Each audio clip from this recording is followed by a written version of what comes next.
E se a pessoa em quem você mais confiava fosse a mesma a virar sua vida de cabeça para baixo? Foi exatamente isso que aconteceu comigo. Meu nome é Rafael, tenho 20 anos e até poucos meses atrás acreditava que amar alguém bastava para me sentir seguro.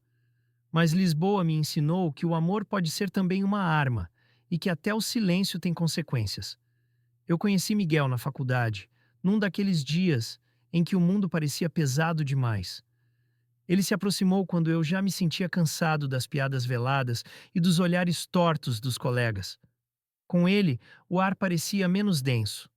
Conversávamos horas, ríamos de coisas pequenas e, aos poucos, ele se tornou mais do que um amigo. Foi o primeiro a me fazer acreditar que eu poderia confiar, que não precisava esconder tanto de mim mesmo. No início, era como viver escondido num porto seguro. Mas quanto mais eu me abria, mais percebia que Miguel tinha medo de algo que não dizia.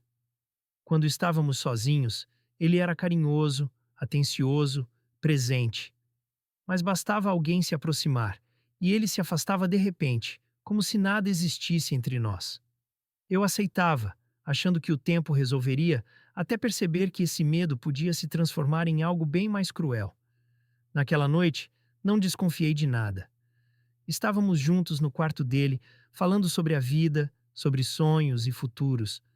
Eu me sentia vulnerável, mas ao mesmo tempo protegido. Só depois soube que Miguel havia gravado, sem que eu percebesse, um momento que deveria ter sido apenas nosso. Ele nunca pediu, nunca comentou. Apenas o fez. Talvez por insegurança, talvez para se provar diante dos outros. Dias depois, o boato começou a correr pela faculdade. No início, eram risos abafados, mensagens no meu telefone que eu não entendia. Depois, vieram as perguntas maldosas, as indiretas, até que alguém me mostrou a prova. Um vídeo curto, espalhado sem a minha permissão. Meu estômago revirou. A traição não era apenas dele como namorado, era também como ser humano. Eu não sabia o que doía mais. O fato de ele ter gravado ou o fato de ter deixado que aquilo chegasse a outras mãos. Miguel tentou justificar-se, dizendo que não sabia que o vídeo tinha circulado. Mas o estrago já estava feito. Dentro da faculdade, eu me tornei alvo fácil. As piadas ganharam força. Os cochichos se transformaram em insultos diretos. Pessoas que eu considerava próximas pararam de falar comigo. O corredor, antes só barulhento, virou um campo de julgamento onde cada passo pesava. Em casa, a situação não foi melhor. Meu pai recebeu uma ligação de um conhecido, insinuando que eu estava envergonhando a família. Quando cheguei, ele já estava à minha espera. Não houve conversa, apenas acusações. Ele não quis ouvir minha versão, não quis saber como eu me sentia. Disse que eu tinha destruído a confiança dele e que, se continuasse nesse caminho, estaria sozinho. Minha mãe chorava em silêncio, incapaz de me defender. Eu me senti esmagado, como se todo mundo tivesse decidido, de repente, que eu não merecia existir em paz. Miguel, nesse momento, mostrou seu verdadeiro rosto. Não assumiu nada. Não me defendeu diante dos outros. Pelo contrário, manteve distância, como se eu fosse o problema, como se tivesse sido eu a criar toda aquela situação. A solidão cresceu dentro de mim. Cada mensagem não respondida, cada olhar atravessado, cada silêncio pesado construía um muro que me isolava ainda mais. Eu pensava em desistir da faculdade, desaparecer de Lisboa, cortar qualquer laço.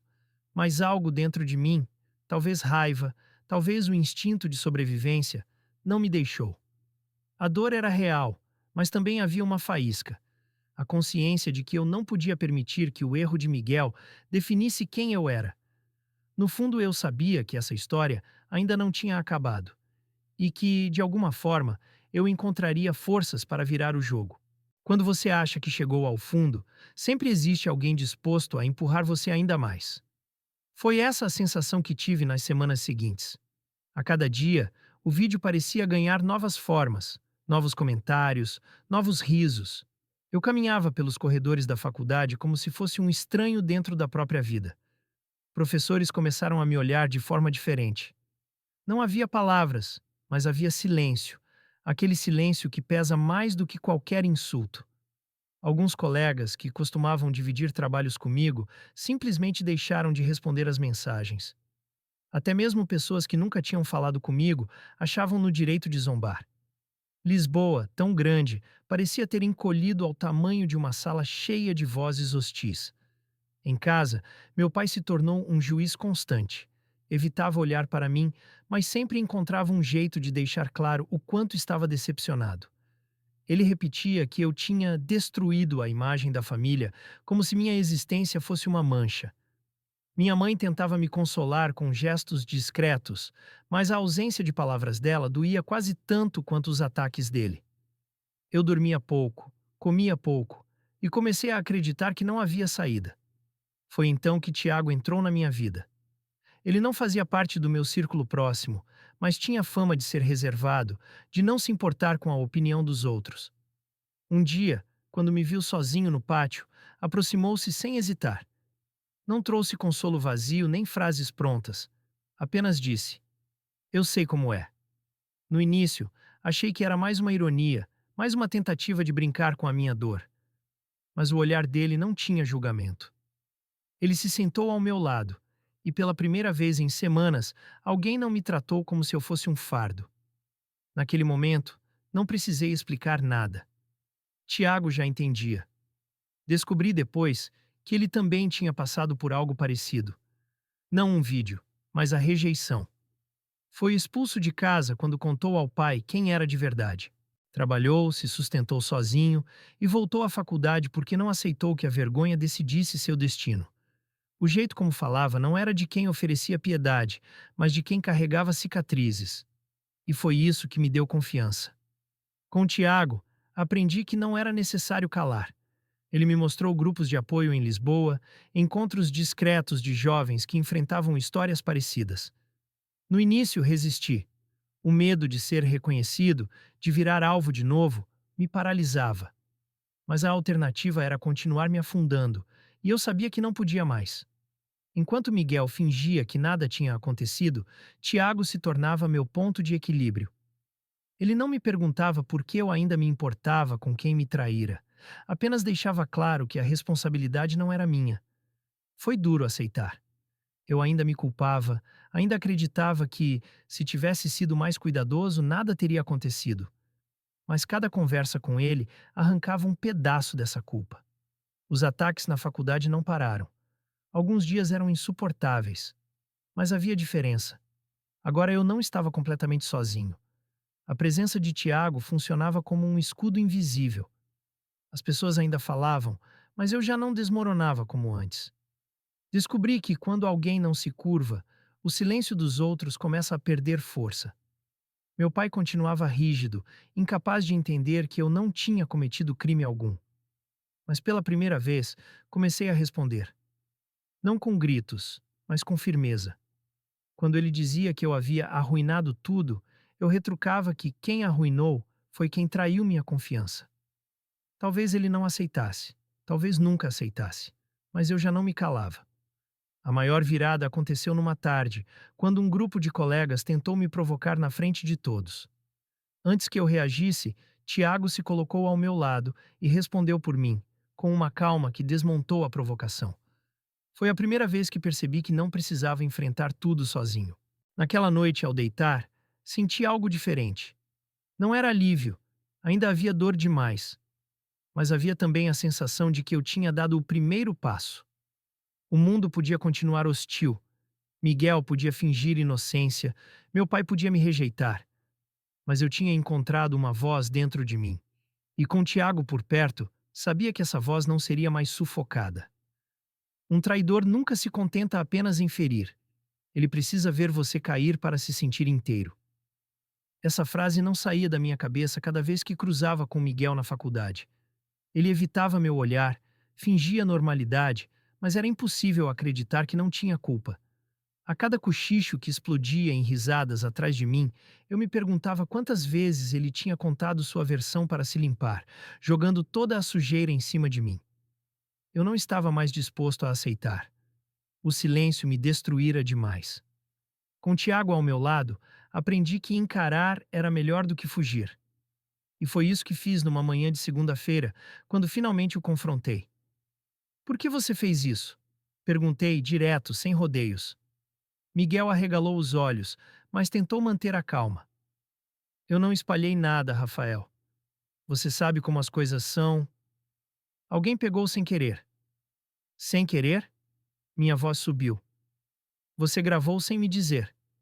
Você guardou e agora quer que eu acredite que foi acidente? O silêncio que se fez em volta denunciou que não estávamos sozinhos. Vários alunos pararam para ouvir. Miguel hesitou, tentou rir, mas a máscara dele estava caindo. Pela primeira vez, vi vergonha nos olhos dele.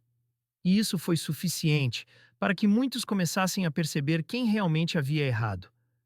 Claro que a situação não se resolveu num único confronto, mas aquele dia marcou o início de uma mudança. Eu deixei de andar cabisbaixo.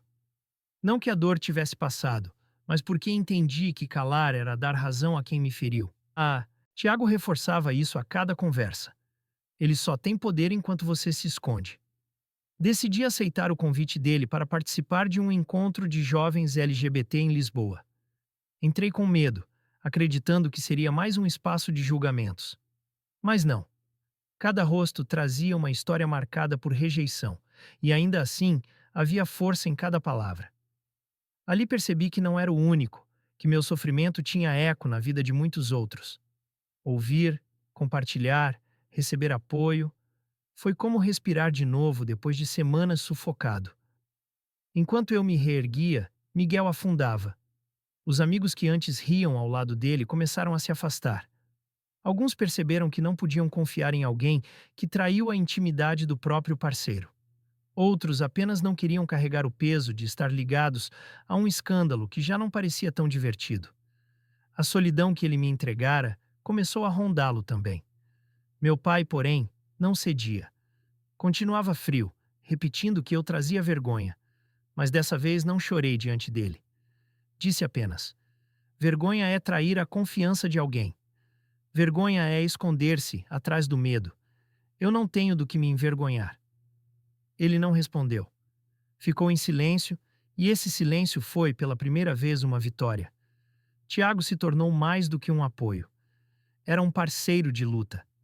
Foi ele quem sugeriu que criássemos um pequeno grupo de debates dentro da faculdade, um espaço onde outros pudessem se sentir ouvidos. Eu hesitei, mas aceitei. Começamos com 4 pessoas, depois 8, depois uma sala cheia.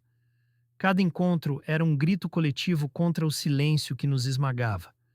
Eu ainda carregava cicatrizes, e Miguel ainda estava lá, presente, tentando fingir que nada tinha mudado.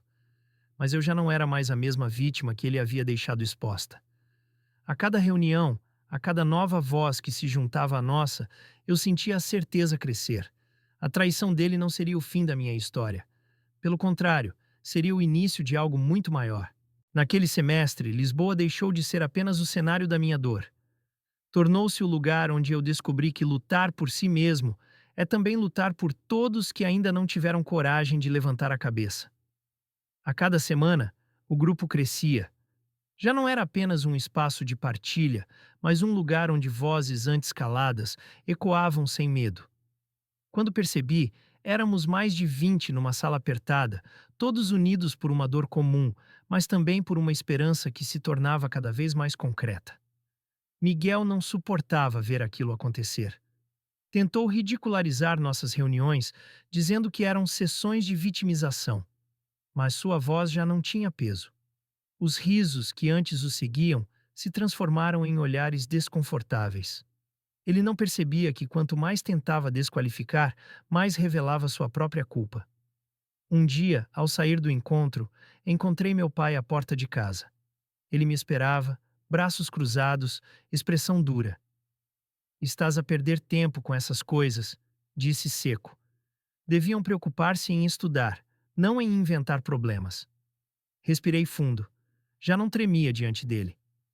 Não é invenção, pai. É a minha vida. São as vidas de pessoas que todos os dias são caladas. Ele bufou, desviando o olhar, mas não conseguiu esconder a surpresa pela firmeza da minha voz. Naquela noite, ouvi meus pais discutindo. Minha mãe, que até então se mantinha em silêncio, finalmente o enfrentou. Continuas a achar que é vergonha, mas não percebes que estás a perder o teu filho. Foi a primeira vez que senti que ela estava do meu lado. Enquanto em casa a guerra continuava, na faculdade a pressão sobre Miguel aumentava.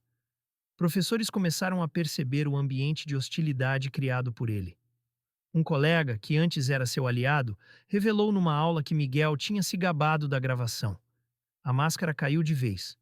De repente, quem antes era visto como charmoso e popular tornou-se sinônimo de traição.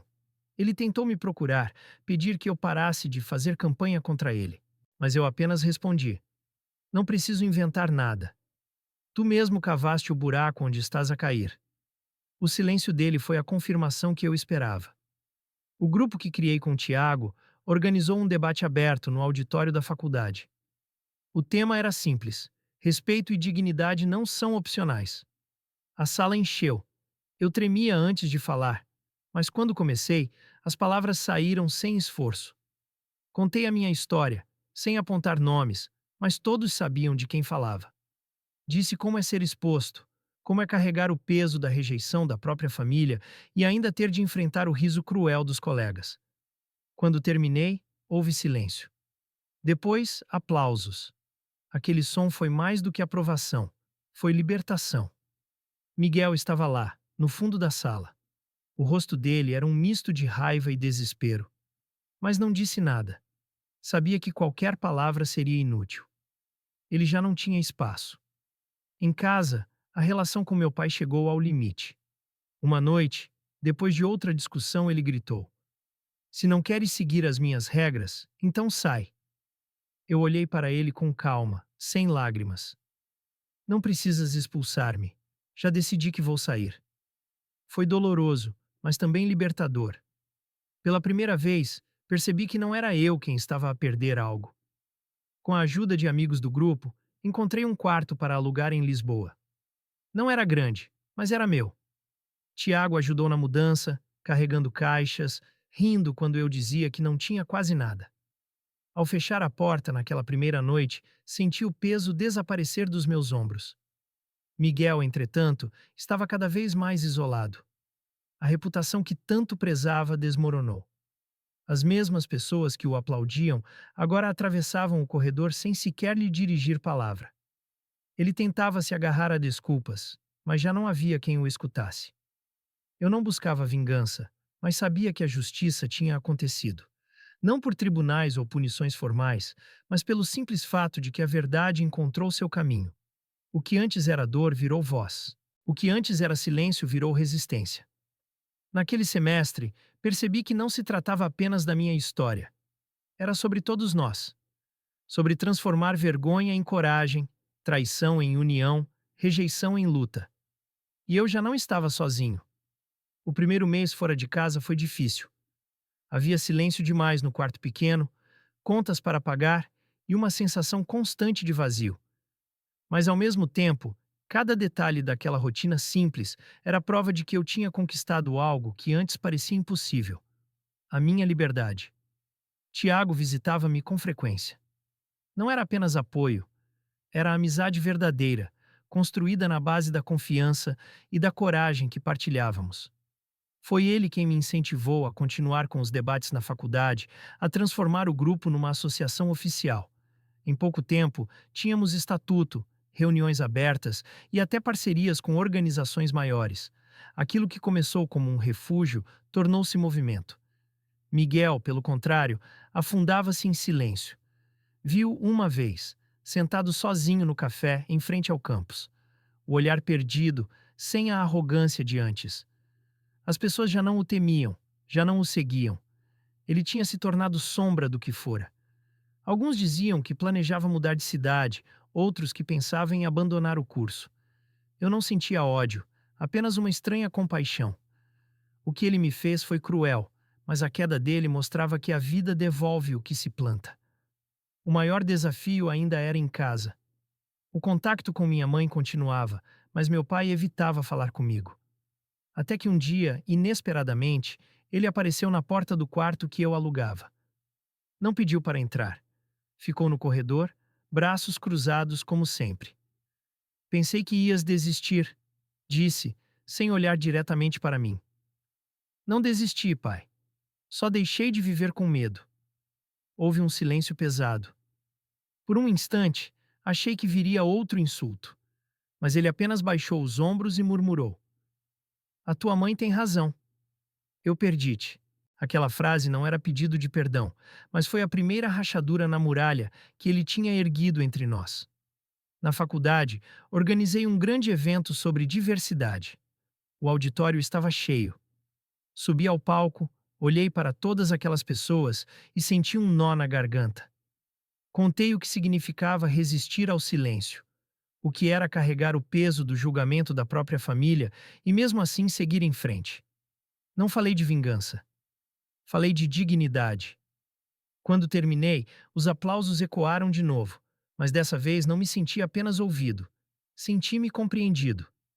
Depois do evento, um professor aproximou-se. Disse que a minha história inspirava, que devia pensar em escrever ou dar palestras fora da faculdade. Pela primeira vez, vi um futuro em que eu não era apenas alguém que sofreu, mas alguém que podia transformar a dor em força para outros.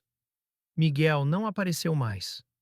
Meses depois, soube que tinha abandonado o curso. Não houve festa, nem vitória declarada. Apenas silêncio.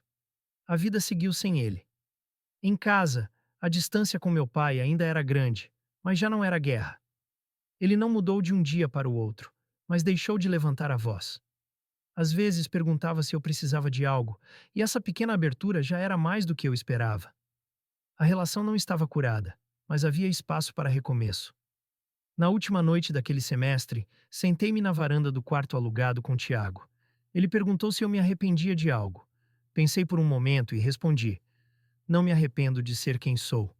Só me arrependo de ter acreditado tanto tempo que devia ter vergonha. Ele sorriu, e naquele instante percebi que tudo fazia sentido. A vida não se tornou perfeita. Ainda havia olhares de reprovação, ainda havia dias em que a memória do que aconteceu doía. Mas agora eu tinha algo que antes não tinha. A certeza de que não estava sozinho. Tinha amigos, tinha voz, tinha futuro. E Miguel tinha o silêncio que ele mesmo construiu.